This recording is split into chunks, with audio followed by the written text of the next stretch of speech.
Kita bicara tentang kerjaan deh sekarang. Jadi Wah, seru nih kalau tentang kerjaan nih. kerjaan. Jadi apa namanya? Ceritain dulu deh yuk. Lu tuh sekarang kerjanya sebagai apa? Industrinya di mana? Hmm. Ya itu dulu deh. Coba. Jadi sekarang itu gua kerja sebagai B2B dan partnership. Hmm. Nah, di perusahaannya perusahaan fintech yang Oke. memang mempunyai izin transfer dana. Jadi gua ini ada di industri transfer dana. Perusahaannya sebutin Baik, aja. gimana? Perusahaan juga kalau boleh sebutin aja nggak apa-apa kan? Iya, jadi perusahaannya itu kan Love. Hmm. Brandnya itu Love. Memang agak sedikit unik ya, namanya Love. Hmm. Karena waktu kita apa namanya ngebangun perusahaan ini, karena jujur kita bangun dari scratch Love Hmm. ini. Kapan sih yo Jadi itu di pertama saat kali join? gimana? Kapan lu pertama kali join sama Love ini? Gue join pertama kali itu di akhir kuarter 4 2019. Oke, oke. Jadi pada tahun itu di perusahaan gua yang sebelumnya itu memang di saat di posisi yang memang lagi bagus lah. Alhamdulillahnya lagi bagus saat itu, terus tiba-tiba ada offering bahwa kita di challenge langsung oleh salah satu investor dari Thailand untuk membangun bisnis yang kurang lebih sama tapi secara visi beda. Nah itu kan lumayan dilema, cuman akhirnya dengan kita berserah lah ya. Maksudnya berserah dalam arti ya pertama ya kita berdoa dulu. Yang gue secara pribadi gue berdoa dulu ya kalau misalnya memang ini jalannya ya tolong dibukakan gitu kan. Terus kalau misalnya memang bukan ya tolong dijauhkan segera. Gitu ya. Alhamdulillahnya sampai dengan hari ini ya masih berjalan seperti itu. Jadi kita ngebangun perusahaan transfer dana dari nol, dari mulai kita mencari PT, kemudian kita mengakuisisi perusahaan lokal yang mempunyai izin transfer dana. Karena untuk mendapatkan izin dari regulatori itu memang cukup sulit sih sebenarnya. Oh gitu. Jadi nggak bisa nambah Ya, lagi gitu. Jadi harus harus harus lu akuisisi yang udah ada gitu. iya karena kalau misalnya waktu itu memang diharapkan memang kita mengajukan langsung ke regulatori dan memang waktu itu di bawah memang kebetulan industri ini kan di bawah Bank Indonesia ya. Hmm. Jadi waktu itu memang investor kita meminta ya udah kita join aja secara apa namanya secara prosedur lah Hmm.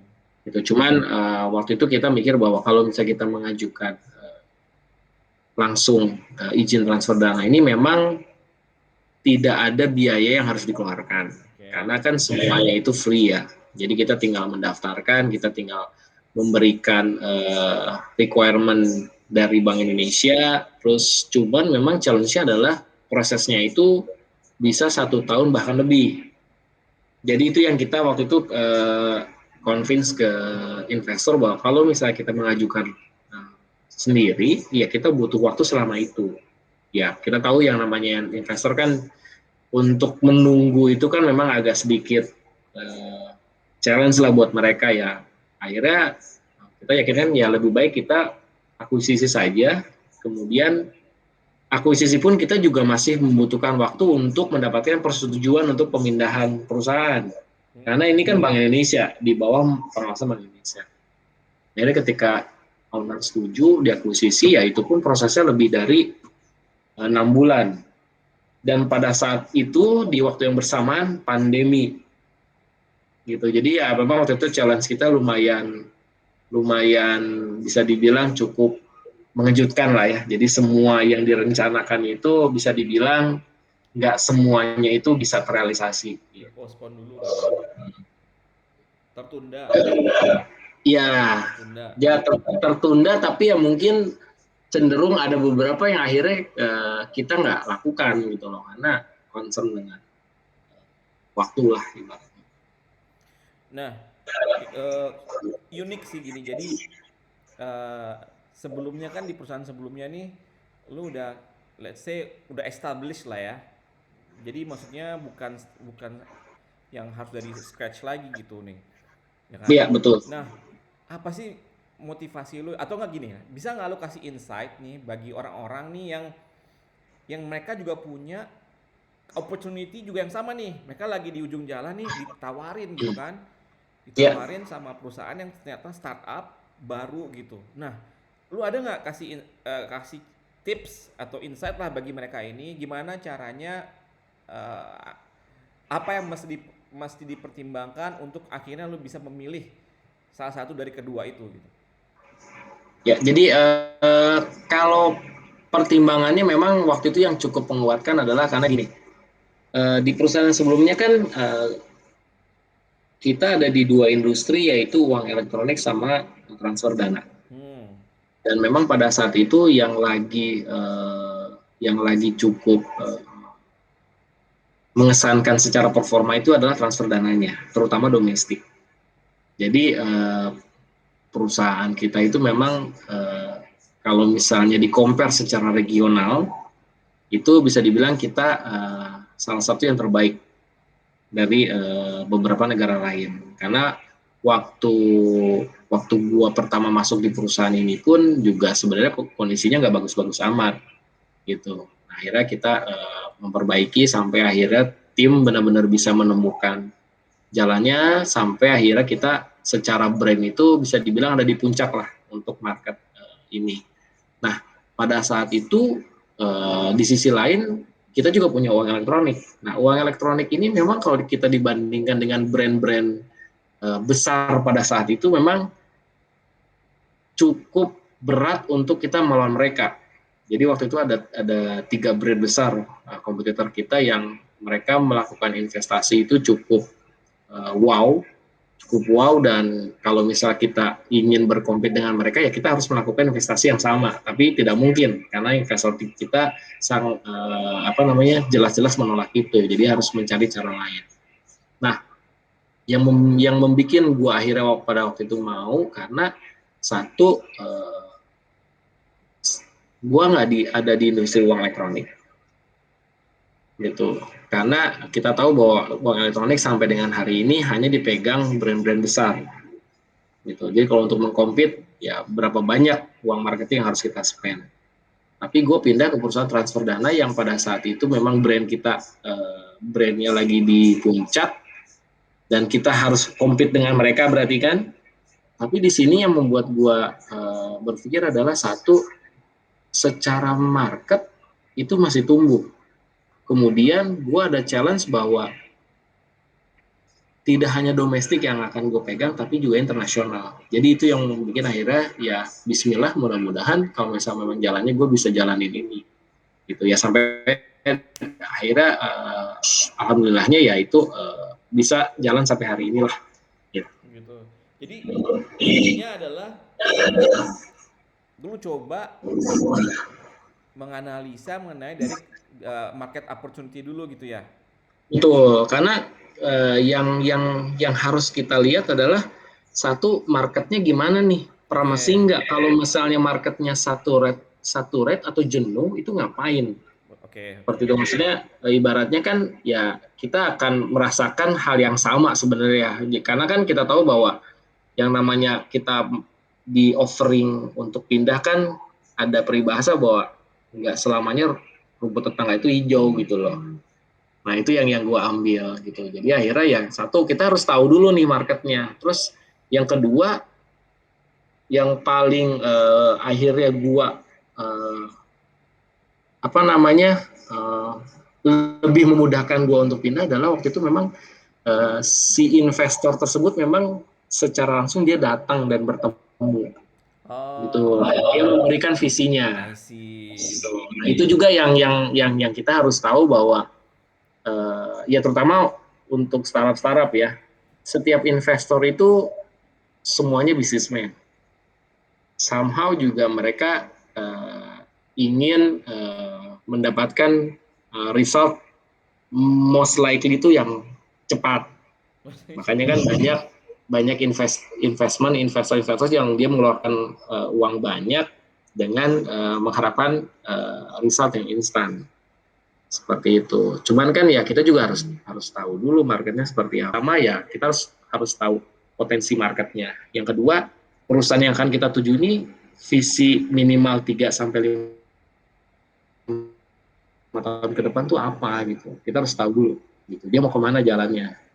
Jadi itu yang akhirnya gue consider untuk ngambil challenge ini sih. Oke, jadi Gitu. setelah lu research marketnya, opportunity-nya, terus sama si apa investornya itu nge-pitch langsung sama lu ya, ngasih visi misinya mereka gitu kan untuk 5 tahun ke depan sehingga lu akhirnya eh, percaya gitu untuk join sama mereka gitu kan kerja. Iya, betul. Karena walaupun waktu itu kan juga, karena kan kita yang di offer tim kan, tim Oke. dia di offer. Terus walaupun ya kita tahu bahwa oke, market potensi yang nanti akan kita jalani itu memang masih growing, roomnya masih besar gitu. Tapi ini investor sih siapa gitu? Oke. Karena kita juga nggak tahu gitu. Sampai akhirnya dia ketemu dengan kita, ya, dan dia jelaskan bahwa visinya mau kemana, ya akhirnya ya kita percaya bahwa oke, berarti serius dan kita mau ambil challenge ini gitu. Oke. Terus ada tips nggak buat teman-teman kita nanti? Gimana sih caranya lu bisa tahu atau lu bagaimana caranya lu bisa market research gitu? Yang pasti sih belajar. Yang pertama itu ya kita belajar di lingkungan sekitar dulu, which is di lingkungan kantor, karena gue jujur bukan dari background industri ini. Oke. Ya bisa dibilang dari awal karir gue sampai dengan hari ini, ya gue bisa dibilang gado-gado. Iya. Gado-gado dalam arti ya apapun kerjanya gue ambil. Intinya gitu. Itu prinsip gue waktu itu. Gitu. Sampai akhirnya tahap demi tahap gue selalu mendapatkan ilmu yang baru. Jadi ilmu itu yang kalau misalnya ada apa namanya ada waktu itu gue dapat insight itu bahwa ilmu itu tidak hanya di sekolah dan tidak harus mendapatkan gelar, tapi ilmu itu bisa dipelajari setiap hari di kehidupan kita sendiri gitu loh. Jadi itu yang gue selalu ambil, apapun kerjaan gue akan selalu ambil ilmunya gitu. Jadi tipsnya adalah ya jangan pernah bosan untuk belajar, itu yang pertama. Yang kedua, ya jangan menyerah ya, karena tantangan kemudian masalah problematika itu akan selalu ada di kehidupan kita, nggak akan pernah berhenti gitu. Mau kita di posisi manapun itu pasti akan selalu ada. Jadi ya itu yang pertama, jangan pernah berhenti belajar. Kemudian yang kedua, ya jangan putus asa lah. Pasti ya hadapi setiap tantangan. Ketiga ya balik lagi karena gua beragama Islam, ya selalu berdoa, mengharapkan yang terbaik ibaratnya. Seperti Masya Allah. itu aja sih. Oke. Nah, eh, flashback lagi nih, kan sebelum dari yang Love ini kan sebelumnya di Trumani ya, di Trumani habis itu, nah sebelumnya lagi di Lazada kan, Ya, di Lazada. sebelumnya Boleh lagi dulu di tuh. Samsung. Nah sebelum di Samsung kan, nah kita bicara Lazada dulu deh, Lazada dari Lazada e-commerce ke Trumani. Nah ini apa nih pertimbangan apa yang akhirnya lu mau ke Trumani? Ataukah sama dengan Trumani waktu Trumani ke Love pertimbangannya? Atau ada yang Beda. unik? Jelas beda sih, karena waktu itu kenapa gua pindah dari Lazada ke Trumani ya karena pengen pindah aja ya waktu itu. Oh gitu. Oke. Iya pengen pindah dan apa namanya pengen pindah bukan bukan karena apa-apa ya, maksudnya eh, pada waktu itu memang gue pengen mencari sesuatu yang uh, lebih established sih sebenarnya. Established itu dalam arti sebenarnya ya, established dalam arti ya gue pengen pindah ke perusahaan yang sudah settle, yang kemudian yang sudah ibaratnya ya udah gue tuh udah mikirnya ya udah nggak usah, kalau bisa gue pindah gue nggak akan pindah lagi, gue pengennya kayak gitu kan sebenarnya. Tapi ya ternyata waktu itu tawaran itu adalah justru malah ke startup gitu loh. Nah, makanya akhirnya waktu itu ya udahlah ya, karena gue memang waktu itu sudah niat mau pindah, akhirnya ya udah pindah. Dan ketika gua tahu bahwa industri yang akan gua dalamin adalah industri yang sangat jauh dari yang sebelumnya, berarti kan di situ ada tantangan lagi bahwa ini ada sesuatu yang baru nih yang ibaratnya gue bisa pelajari. Itu sih yang waktu itu gua yang jadi pertimbangan sih. Nah, Selain angka ya iya, pada iya, tentunya. tentunya pasti. Karena itu yang paling pertama kita kita cek kan biasanya. Pertama kita Betul. cek angkanya berapa nih gitu. Abis itu kita nanti bakal bandingkan antara angka dengan peluangnya kan. Kalau Iya, ya sesuai betul. nggak gitu kan ya nggak? Wah ini startup nih angkanya sesuai nggak gitu ya nggak? Ya itulah oke Betul. oke. Nah satu Tapi ini satu lagi ya, tetap apa-apa? setiap gua pindah gue selalu melihat background dari perusahaan itu Iya gitu loh. iya. Maksudnya Pastilah. ketika gue pindah dari Lazada ke Trumani, ya sebenarnya gue juga kan bingung tuh ini Trumani apa gitu loh. Oke. Maksudnya terus walaupun dia industrinya industri baru, tapi gue pengen tahu di belakang Trumani ini siapa gitu. Dan akhirnya dijelaskan bahwa oh itu di bawah grupnya Charles Pokpan, which is kalau misalnya gue browsing juga pada saat itu memang no, ini grup besar, bukan Iya. bukan perusahaan-perusahaan yang in the middle of nowhere tiba-tiba muncul gitu. Oke. Itu aja sih. Nah satu uniqueness dari elu nih yo ya, yang gua kagum juga nih ya, adalah ketika lu pindah industri nih, kan sebelumnya di Lazada nih, Lazada lu sebagai apa sih Ya, ininya, apa namanya fieldnya? sebagai brand partnership juga. Oh band partnership sama ya berarti ya. Iya, Nah sama. cuman beda industri aja ya. Betul. Enggak. Jadi gini, waktu gua pindah dari Lazada ke Trumani justru gue belum di B2B. Oh belum belum. Jadi apa coba Justru ceritain? malah gue waktu itu masuknya ke departemennya BI, Business I Intelligence. see I Jadi kurang see lebih hampir sama dengan apa yang gue jalanin di Samsung, I see. cuman bukan megang data Oke. seperti itu. Jadi lebih mengenhance lagi. Jadi kayak misalnya gue research, kemudian apa namanya, gue bikin apa namanya satu ya intinya lebih ke murni research lah. Jadi nggak hanya karena di Samsung kan gue megang murni data. Nah kalau ini ada lagi gitu, selain data ya gue ada pegang research juga. Nah, dari research terus ke business development itu kan lumayan jauh ya. Nature dari sisi nature ya. Kalau kita Ya, bicara nature pekerjaan nih, misalnya nanti buat teman-teman yang misalnya baru juga, misalnya dia nih teman-teman kita ini yang nanti bakal nonton misalnya nih, dia misalnya emang dari nature-nya research, research lah kayak lu misalnya. Terus tiba-tiba loncat gitu ke business development gitu kan itu jauh tuh. Satunya adalah yang lebih banyak di belakang meja menganalisa.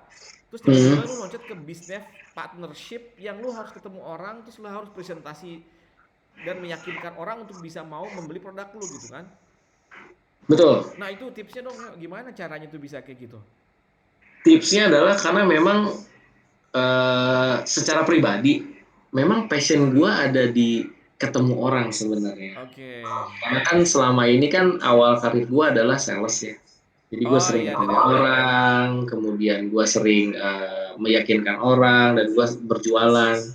Cuman uh, yang membuat waktu itu memang agak sedikit berbeda adalah ketika gue pindah dari sales, itu terus tiba-tiba gue harus pindah ke departemen yang menganalisa data. Sedangkan pada saat itu gue nggak tahu tuh apa yang namanya data. Nah, ceritanya gimana tuh? Gue mau bahas sedikit tentang itu. Jadi Nah, sebenarnya dari sales sebelumnya ya, berarti kan sales ya, sebelumnya tiba-tiba lu di Samsung kan jadi data kan ya? ya di Huawei dulu ya. Jadi di Huawei, Huawei Huawei. itu, Ya, Huawei data. jadi di Huawei itu gue 2 tahun sales, 1 tahun gue di data. Nah, itu kenapa kenapa mau pindah ke data gitu? Padahal lu sebenarnya pengennya sebenarnya jiwanya sales misalnya lu tahu gitu. Betul. Nah, jadi waktu itu memang jadi agak sedikit menarik sih karena waktu gue di sales, Hmm. ya kan gue nggak tahu apa-apa ya. Yang gue pikirin adalah jualan, Oke. jualan aja pokoknya kan. Nah, tapi pada saat itu kan memang di Huawei itu kan dia baru ada divisinya ya, divisi device itu baru ada karena waktu itu Huawei terkenalnya dengan network. Nah, divisi device baru ada, terus mereka juga mau terjun ke open market. Hmm. Karena sebelumnya bisnisnya mereka itu adalah bundling. Bundling itu dalam arti misalnya contoh kayak dia jual handphone ke Asia, ke operator gitu loh. Instead of dia jual ke market, ke pasar seperti Nokia dan BlackBerry pada saat itu. White Ketika label ya. dia, ya white label. Jadi dan karena di globalnya pun mostly kan pasarnya beda sama Indonesia, karena global kan mostly postpaid kan. Jadi mereka tinggal jual ke operator. Nah Indonesia ini salah satu market terbesar di Asia Tenggara, cukup menarik, yang besar prepaid. Jadi pada saat itu ketika gua harus berjualan, waktu itu jualan produk-produk Huawei itu, memang setiap beberapa minggu itu gua harus report ke Jakarta, karena kan waktu itu gua pegang Bandung kan. Nah, jadi setiap 2 minggu sekali gua ke Jakarta dan harus present. Nah, memang present itu dari waktu itu memang dari semua teman-teman gua yang teman-teman sales yang pada saat itu, memang gua sedikit bisa dibilang sedikit agak rapi. Jadi gua ngeluarin data tuh. Kenapa datanya kayak data kecil-kecilan gitu. Jadi kayak gue nanya-nanya setiap toko gitu, terus gue catet. Terus akhirnya gue bikin presentasi sederhana sih sebenarnya, cuman apa namanya, gue jelasin bahwa oh penjualan di sini naik turun itu karena ada sesuatu. Nah dari situ mungkin pada saat itu ada bos baru yang masuk dan melihat itu, dan akhirnya dia memutuskan bahwa coba deh gue akan pindahin lu dari sales ke data gitu. Akhirnya ya udah pada saat itu ya akhirnya ya gue terima aja, karena gue tuh maksudnya gue paling cukup senang kalau misalnya gue akan mendapatkan ilmu baru. Dan pada akhirnya ketika gue belajar ke data, ternyata oh untuk berjualan itu lebih baik kita tahu yang namanya data. Jadi itu yang gue bener-bener gunain sampai dengan hari ini gitu loh, bahwa ya dulu kan kita yang pikir jualan, cari customer, ngelis, tapi kok nggak tahu pasarnya gimana, target marketnya siapa, kompetitor kita siapa gitu. Kayak yang kita tahu paling kompetitor doang lah ya, karena paling obvious. Nah cuman data ini yang akhirnya gue dapet ilmu itu dan diasah lebih dalam memang waktu itu di Samsung. Itu sih. Nah, oke, masuk ke Samsung nih. Jadi lu berapa lama di Huawei? Di Huawei itu gue 3 tahun, dua Pegang tahun data. sales, 1 tahun gue pegang data. Oke, langsung lu eh, ditarik nih ya. Lu Ya, ditarik kan ya? Ditarik ke betul. Samsung. Nah, di Samsung megang apa nih? Data analis. Data analis. Oke, data Ya, analis. Ini udah next level ya berarti kan? Ini kan Huawei nih ya. udah next ini. Iya, Ya ya kan? Jauh. alhamdulillah, Jauh alhamdulillah. kan? Nah, apa namanya? Apa yang menurut lu ya, apa yang waktu itu usernya di Samsung lihat sama lu sehingga dia oh gue pengen lu mau masuk gue pengen lu masuk di Samsung gitu. Karena kompetitor itu satu. Oh Samsung langsung melihat waktu itu kompetitor. Gimana? head to head langsung gitu. Iya, karena waktu itu kan waktu gua masuk Samsung kan Samsung belum sebesar yang Samsung sekarang.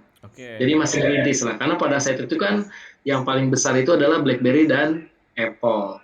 Oke. Nah, Huawei pun waktu itu memang cukup promising karena kan dihandle oleh salah satu bos yang memang dia pindahan dari Nokia I see. waktu itu. Nah, I see, I jadi see. mereka melihat itu sebagai kompetitor.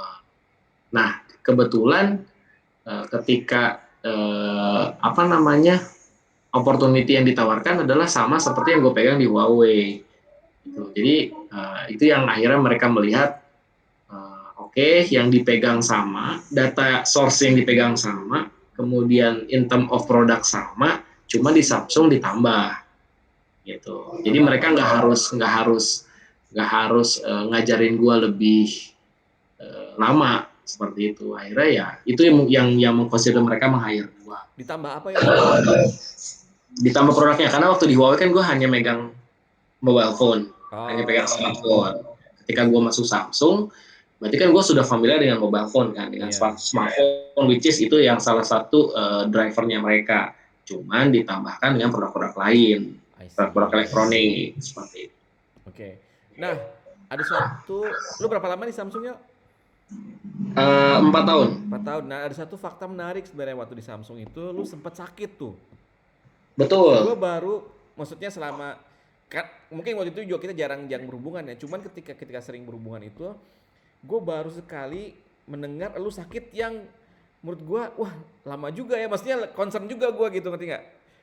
Kalau Iya. biasanya kan sakit flu ya gitu ya, cuman saat itu kok sakit tuh kayaknya pas lu cerita tuh kayaknya wah gimana gitu. Nah ceritain dikit dong, itu tahun keberapa di Samsung, terus apa Sakit yang mana ya waktu itu gue agak lupa ya.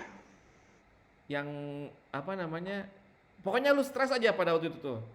Oh iya iya iya, karena satu perubahan culture sih. Jadi kan gue nggak tahu ya culture Korea seperti apa. Oh Karena ya gitu. waktu ketika gue pindah adalah yang gue lihat, oh gue pindah ke perusahaan yang memberikan benefit lebih baik. Oke. Jadi gue bersyukur pada saat itu. Nah, kalau misalnya bisa sedikit cerita, kalau culture-nya Huawei, which is dari China itu kan mereka memang ulet, Oke. kan ulet, tapi secara pressure memang tidak sehebat culture-nya Korea. Pressure-nya Nah, gimana tuh? gimana? Contohnya pressure gimana sih buat audiens? Contohnya pressure misalnya gini, kalau misalnya waktu gua di Huawei, misalnya gua dapet instruksi, tolong bikin satu analisa tentang satu produk misalnya. Nah, gua akan dikasih waktu. Misalnya kalau misalnya dia mintanya pagi atau misalnya dia mintanya siang, ya gue bisa provide-nya besok atau lusa. Oke. Nah, ketika di Samsung itu, ketika dia minta sore, pada saat itu juga mereka nungguin. Itu salah Oh. satu pressure-nya sih.